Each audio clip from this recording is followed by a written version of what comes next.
Remember, pay attention, y'all. They can't with us. They have to let us know first before they can do anything to us. Eddie Griffin's voice had that low, knowing rumble when he leaned in and told Malcolm-Jamal Warner, "You're too clean for this game, bruh. They'll come for you." It wasn't an interview quote, no cameras, no publicists hovering. It was a private warning between sitcom brothers who'd seen enough of Hollywood's underbelly to recognize a pattern. The industry rarely lets black men leave the spotlight with spotless records. 1 week later, Warner, actor, poet, Jazz Grammy winner, and proud #GirlDad, washed ashore on Costa Rica's Playa Cocos, a beach so notorious for killer rip currents locals call it La Trampa Silenciosa, the silent snare. Official reports said a sudden surge dragged him under. Eyewitnesses said 3 vacationing doctors fought to revive him. Headlines changed 3 times in 48 hours. What never changed was Eddie's echo. They'll come for you. The question gripping everyone from TMZ junkies to sociology professors is who or what finally caught up with the man America once cheered as Theo Huxtable. Next up, we reveal exactly how the timeline morphed before most outlets even noticed. There is a systematic effort to destroy every black male entertainment image. Nobody leaves this business clean. July 20th, 2025 should have been a sleepy Sunday of sunburn prevention and mango smoothies. Instead, at 3:14 p.m. local time, Costa Rica's Red Cross logged a frantic call from Playa Cocos. 2 swimmers swept out 1 unresponsive male, late 40s to mid-50s, African American. 12 minutes later, Warner lay on wet sand while strangers pounded his chest. At 3:42, he was pronounced dead from asphyxia due to submersion. The first push notification blitz hit phones by 6 p.m. Eastern, US Weekly blasted, Cosby star drowns saving daughter. ABC, E! News, even India's Times of India copy-pasted the same heroic dad angle. By breakfast Monday, Costa Rica's Judicial Investigation Agency quietly contradicted it. Warner's 8-year-old had never been in the water. She'd stayed on shore while her dad waded in with a family friend. Tuesday night, a second revision surfaced. Now there were 3 vacationing doctors who tried CPR, not the single surfer first mentioned. For casual readers, the flip-flops felt like sloppy journalism. For conspiracy hunters, it looked like a cleanup job. Change the narrative until it draws the least curiosity. Either way, a basic truth hardened. No official could lock down a single consistent account of Warner's last 30 minutes alive. Next up, we ask why anyone would choose that particular patch of ocean in the first place. Postcard pretty from every drone angle, Playa Cocos has blood on its CV. Academic surveys rank it among Costa Rica's most dangerous beaches. Lifeguard towers stand empty more days than not because volunteer funds dry up before high season. Giant bilingual signs scream, "You can survive a rip current." Touristic optimism barely hiding the subtext, many don't. Even Olympic swimmers have lost tug-of-wars with Cocos' invisible rips. So why would Warner, meticulous about safety, seatbelt PSA veteran, anti-drugs advocate, risk that surf, especially without his spouse present? Friends insist he planned a shallow splash, not a swim, before storms rolled in. The riptide, they say, surged like a conveyor belt straight to open sea. Here's the catch. Locals swear the current was already flagged red by midday. Without certified guards, that flag is just fabric flapping in tourist wind. Whether Warner ignored, misread, or never saw, the warning remains unverified, but the beach's reputation raises eyebrows. He loved his daughter too much to gamble. Up next, intimate evidence of just how protective he was, and why the changed daughter narrative matters. I was kind of going through a period that I was having a struggle with hopelessness. Scroll Warner's last IG live and you'll find him beaming, retelling the day he literally pulled his newborn from the birthing pool. Dad jokes optional, devotion palpable. In his Access Hollywood exit interview weeks before the trip, he riffed on fatherhood. "I needed a daughter first to soften me up. I knew if I had a boy right away, I'd coach him like a drill sergeant." The clip has racked up 9 million views since his death because it shatters the idea he dragged that same daughter into rogue surf. Viewers keep asking, if she wasn't in the water, why did early reports hinge on a rescue attempt? Was the hero angle planted to fast-track public closure? Official silence on who fed that version only deepens the chill. Next up, we expose Warner's quiet war with Hollywood stereotypes and how that made him a target. Eddie Griffin didn't throw shade in talk show snippets. He'd lived the clean man, dirty industry saga. His 2-decade friendship with Warner turned prophetic once he sensed Warner slipping out of the machine's reach. No addictions, no backstage blowups, no dark scandals to spin. He'd refused every dress and drag for laughs script, every self-demeaning cameo. Hollywood rarely forgives that kind of refusal, Griffin warned.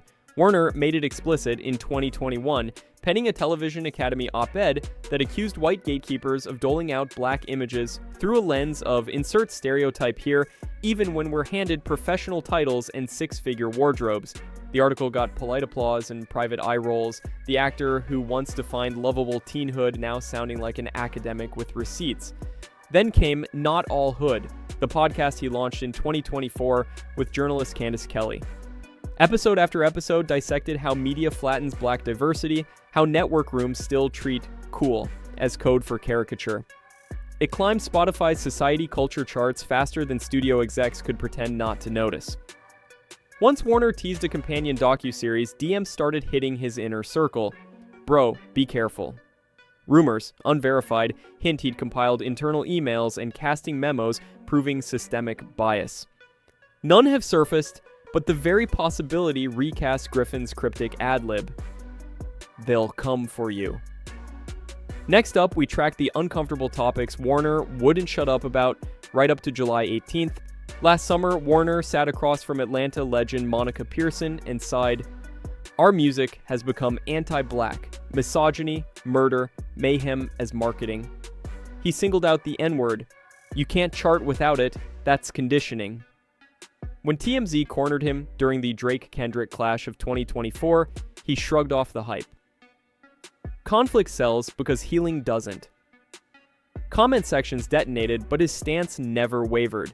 Big labels thrive on drama. Warner framed that drama as engineered distraction. To the money men, a 54-year-old sitcom alum calling them out isn't fatal, until you factor in his Pulitzer shortlisted spoken word album and Jazz Grammy. He commanded more cross-demographic trust than most bloggers, which meant his criticisms carried weight. In corporate boardrooms, weight equals threat. Next up, we confront the swirl of internet theories, and separates hard fact from hopeful hunch. Within hours of the drowning, TikTok served a million-view mashup labeled "Setup Confirmed." YouTube conspiracy channels stitched Griffin's, quote, changing police statements, and a blurry screenshot claiming Warner had a meeting scheduled with HBO the week after vacation, supposedly to pitch a shocking expose on industry cleanup jobs. No docket, calendar, or agent confirmation has surfaced. These remain rumors. What is documented? Police timeline. Call at 3:14 p.m. Declaration of death at 3:42. Autopsy sealed but cause of death filed as accidental. Statement oscillation.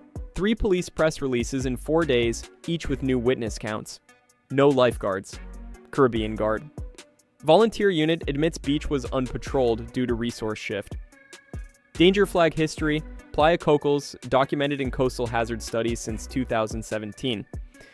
Everything else, mysterious laptops, CIA undertones, elite cults, exists in comment threads, not court filings. Next up, we zoom out to the collective grief that keeps pouring gasoline on every unanswered question. Raven Simony sobbed mid-interview at LAX, whispering, "Theo was America's little brother. Now he's the lesson in fragility." Keisha Knight Pulliam wrote, "Lost my big brother, but gained an angel." Eddie Griffin's IG post read like a eulogy in a manifesto. "We went to war against the Hollywood machine together. He never flinched." Hashtags. Justice for Malcolm and Too Clean spread faster than official updates. Fan forums cross-reference tide charts, hotel layouts, travel insurance clauses. The grief is real, but it keeps mutating into investigative zeal precisely because each press correction feels like another scratched record. Next up, we gather the loose ends the OIJ still hasn't tied, and why those gaps keep the theory fires burning. Exact swim plan.